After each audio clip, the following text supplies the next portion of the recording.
So this is the rubber tree plantation of our friends in northern Thailand. And you see the trees stretching out there for quite some distance. It's actually 2,000 trees. They divide them into 2,000 lots, and then they put a shack, and then so the one set of family works one side at night and the other side works the other side at night. And basically they sleep here. They cut the trees, cut into the trees, get the sap, rubber sap out of it every 2 days, and then they let the tree rest for a night, and they go for another 2 days.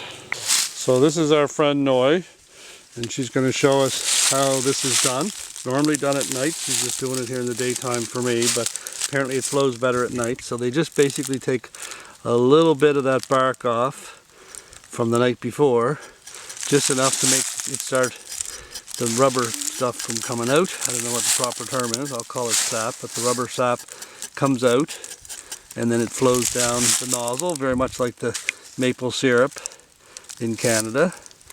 And they're basically going down about a third of the tree, and then once they get down to the bottom, they can start a cut at the top on the other side, 1/3 of the way around the tree.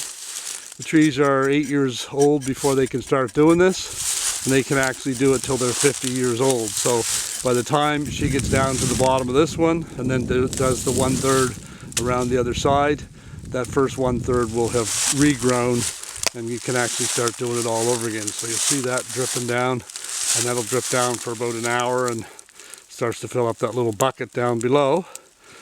And they can do this till the trees are 50 years old, so they certainly recover well. And then once that little bucket down the bottom gets full, then you basically just pop it out. They just pop it out here onto the ground and leave it by the tree, and then about every 8 days they come in and they harvest. Basically they just pick up all of these little clumps of rubber. You can see how that works. They actually put a tiny bit of solvent, a couple of drops of solvent in every morning with the liquid stuff. And there's what, I don't know yet how many it takes to make a tire for Harley Davidson, but I'm going to research that later on. And like to say, they normally do this at night, so Noi and her brothers and sisters have 2,000 trees in a row. So they do, between the four of them, they do 2,000 trees every night. And that's their rubber farm. And we're in Nissan province, and there's a little shack at the end where they stay at night. They basically can harvest for 2 nights, and then they give the trees a rest for 1 day, give themselves a rest for 1 day. But they usually go out at midnight or 3 o'clock in the morning and do about a 4-hour shift, and that's it.